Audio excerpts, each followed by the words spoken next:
Coucou, alors je t'envoie interroger une histoire dans Incroyable mais vrai. J'ai trouvé cette chaîne, ça m'intriguait. Et aussi, merci d'avoir cliqué sur la vidéo parce que la personne parle de moi. Je suis une petite fille. Ok. Alors, j'ai créé un blog anonyme de commerce à l'école.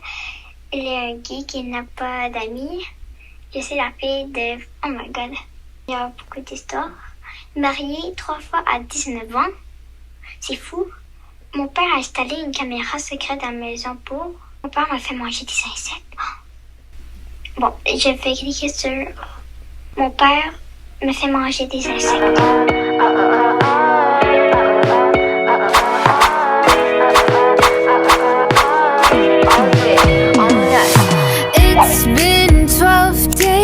Salut tout le monde, je m'appelle Marc et j'ai 15 ans. Est-ce que tu as déjà rencontré des personnes qui t'énervent avec leur « je suis vegan, tu devrais essayer ». Moi perso, j'ai jamais attendu tout le monde et moi de la viande. Attends. Je ne mange que les aliments issus des plantes. Tu devrais devenir vegan aussi. Super pénible. Mais c'est toujours supportable comparé au régime alimentaire que mon père a suivi et ses conséquences. C'était une belle nuit et je dormais paisiblement. On dirait que t'es fan de tes autos. Je rêvais de nourriture. Ne rigole pas, mais j'avais l'impression d'être dans un monde différent, entouré de nourriture. Des frites poussaient par terre, et à la place des fleurs, il y avait des burgers. La rivière à côté était remplie de coca. Mais ce bonheur a été dérangé par un gros bruit qui m'a réveillé. J'entendais quelque chose qui claquait dans ma chambre. Je croyais que cela venait du conduit de ventilation et ça me faisait un peu peur. Mais attends, pourquoi il y a un clou? Attends, il y a des briques dans ton ventilateur? Mais j'ai pris mon courage à deux mains pour vérifier de quoi il s'agissait.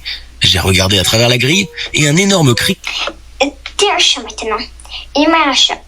Qui m'a sauté au visage et a commencé à voler dans ma chambre en se cognant à tous les murs. Je te jure, j'ai failli faire une crise cardiaque.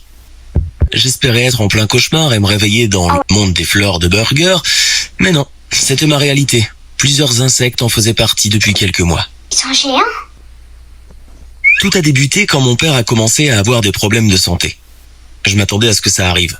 Il avait un rythme de vie très malsain et avait pris beaucoup de La maison est hantée. poids lors des dernières années. Il mangeait tout en énorme quantité.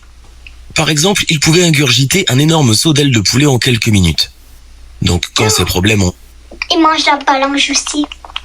La balange? Non, la bala... La bala... La balage... Rapide, s'il te plaît. Merci. Débuté, les médecins lui ont conseillé de commencer un régime. Forcément, il n'était pas d'accord. Il a vu plusieurs médecins jusqu'à ce que l'un d'entre eux lui montre tous les problèmes qu'il pourrait avoir, du cancer au diabète. Ça l'a décidé à changer. À partir de ce moment, toute ma famille s'est mise à manger sainement. On voulait le soutenir. Surtout que ça ne nous gênait pas. Attends. Comment ça, le vieux, il joue avec son bâton? Battement le cœur. Ça serait compliqué aujourd'hui. À partir de ce moment, toute ma famille s'est mise à manger sainement. On voulait le soutenir. Surtout que ça ne nous gênait pas. On a réduit la quantité de nourriture qu'on mangeait et on a ajouté des légumes à nos plats. Mon père a même repris le sport pour retrouver la forme. Mais malgré ses efforts, il continuait de stresser à l'idée des maladies. C'est du gaspillage, là. Vous pouvez donner aux pauvres quelque chose, mais c'est du gaspillage, vous mangez même pas le boucher. Dit qu'il pouvait attraper. Il a commencé à passer beaucoup de temps sur Internet pour trouver un moyen de les éviter, et un soir, il est rentré à la maison avec quelque chose de très inhabituel. Il a posé un bol en plastique sur la table, qui contenait quelque chose de vivant. À ton avis, c'est une sauterelle? Ça ressemblait à un criquet ou une sauterelle. Et mon père s'est mis à nous expliquer son plan. Il avait entendu parler du régime Chitin sur Internet ou je ne sais quoi. Ce régime aidait à empêcher la croissance des cellules cancéreuses, à diminuer le cholestérol et avait plein d'autres avantages. Mais pour suivre ce régime, il fallait manger des insectes. Quoi? Je n'arrivais pas à croire que mon père était motivé. C'était forcément une blague. J'avais envie de me lever pour chercher la caméra cachée et rigoler de la situation. Mais non, il était sérieux. Et il voulait qu'on essaye. Il disait que c'était même un plat normal dans les pays asiatiques.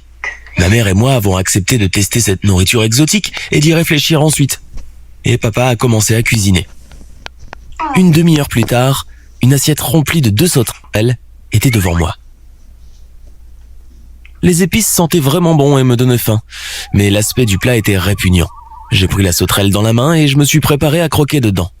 Je me sentais comme sur le bord d'une falaise, obligé de sauter dans l'eau. Je regardais en bas et j'avais peur. Mais je savais que plus j'y pensais, plus j'allais avoir peur. Alors j'ai lâché l'insecte dans ma bouche et j'ai commencé à croquer. J'ai directement fait la grimace. Pas à cause du goût, mais à cause de la texture. Quelque chose croustillait sous ma dent. C'est comme si j'avais mangé une coquille d'œuf. Pendant ce temps, mon père m'observait avec des gros yeux attendant mon avis. Malheureusement, ça n'allait pas lui faire plaisir parce que je n'aimais pas du tout. Mais en même temps, je ne voulais pas le vexer parce qu'il essayait juste de prendre soin de lui. Donc j'ai dit que c'était intéressant. Oui, intéressant. C'est le milieu parfait entre répugnant et génial. Mais ma mère a commencé à féliciter mon père en disant qu'elle avait adoré et qu'elle était prête à suivre ce régime avec lui. Donc, notre régime alimentaire a bien changé. Il n'y avait presque aucun aliment du frigo qui me donnait envie, seulement des insectes et des criquets. Je n'arrêtais pas de demander des choses que j'aimais pour mes repas, mais mon père m'en voulait de ne pas le soutenir, et il continue. Vous pouvez au moins acheter des pommes, des bananes, des céleris à votre enfant. Et d'essayer de me convaincre de manger des insectes. Donc j'ai commencé à manger dehors. Malheureusement, je n'avais pas les moyens pour des restaurants normaux, alors je mangeais surtout chez McDonald's. Après quelques semaines comme ça, j'ai senti des changements dans mon corps. Oui, je commençais à grossir. Après seulement 14 jours, j'avais un petit ventre et j'ai même remarqué un double menton. Bien sûr, mes parents l'ont vu et on s'est bien disputé. Ils m'en voulaient de me détruire la santé. Donc, après leur leçon de morale, ils ont arrêté de me donner de l'argent de poche. J'ai essayé de convaincre ma mère du contraire, mais je n'avais pas le choix. Elle voyait que mon père retrouvait la forme et elle était heureuse. Je n'avais vraiment aucun soutien. Oh my God. Je savais que ça ne pouvait pas durer et que ma patience arrivait à bout. Un soir, alors que mon père cuisinait et versait une boîte d'insectes dans la poêle, je crois qu'il en a laissé tomber. Et cela m'a causé le cauchemar du criquet qui m'a sauté à la figure pendant la nuit. J'ai couru dans la chambre de mes parents et je les ai réveillés en criant. On a commencé à se disputer à nouveau. Pourquoi il y avait la mort? Je leur disais que je ne pouvais plus vivre comme ça. Même mon père s'en moquait. Il ne voulait pas revenir en arrière parce qu'il pensait qu'on aurait tous des problèmes de santé si on arrêtait les insectes. Mais je lui ai donné un ultimatum. Soit il me permettait de manger ce que je voulais, soit je commençais une grève de la faim. Comme je le pensais, mon père n'a même pas répondu à la provocation. Il pensait sûrement que je bluffais. Mais le lendemain matin, je n'ai rien pris au petit déjeuner et en rentrant de l'école, je n'ai rien mangé le midi, ni le soir. Déjà le midi, j'avais super faim et je me suis dit que je ne tiendrais pas longtemps. Alors, j'ai élaboré un plan. J'ai demandé à mes amis de m'aider. Ils allaient m'amener des sandwichs à l'école et je formerais une réserve de nourriture dans ma chambre. Comme ça, je pourrais faire semblant de souffrir devant mes parents et manger un sandwich au thon en cachette.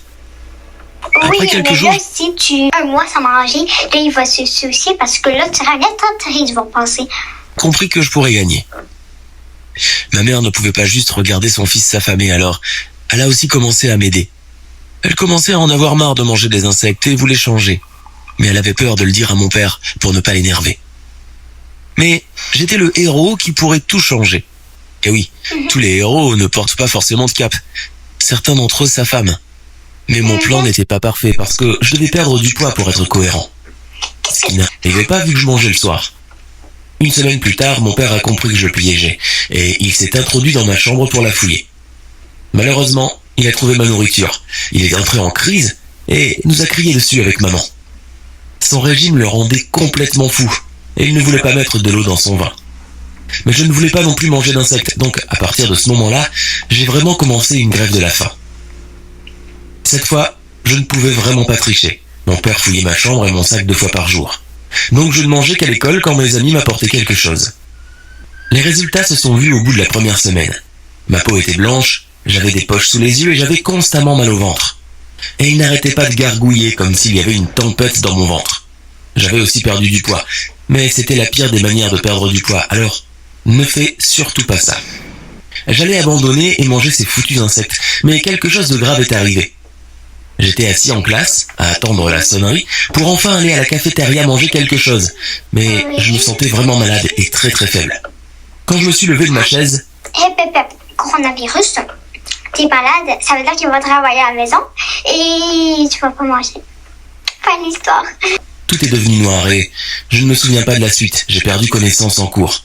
Je me suis réveillé avec la lumière de l'infirmière scolaire dans les yeux. Elle a commencé à tout me demander. Je n'en pouvais plus et j'ai dû lui expliquer que je ne mangeais plus. Les conséquences ont été terribles. Mon prof a appelé les services sociaux qui ont débuté une enquête. Ils auraient pu facilement me retirer de chez mes parents et me trouver une nouvelle famille. Cela me faisait peur et j'aurais demandé de me laisser avec mes parents. Maintenant, un inspecteur vient à la maison une fois par semaine pour vérifier mon état de santé et que le frigo est plein. Mon père s'est excusé et m'a dit qu'il ne voulait que mon bien. J'étais aussi désolé que cela ait pris tant d'ampleur. J'espère que cela ne va pas se reproduire et que tout va bien aller. Maintenant, je vais aller manger un énorme steak. Alors, je te dis à plus tard. Pour cette fin de vidéo, j'espère que ça vous a plu. Bye! Et n'oubliez pas de vous abonner. Tell me pretty lies, look me in the face. Tell me that you love me, even if it's fake.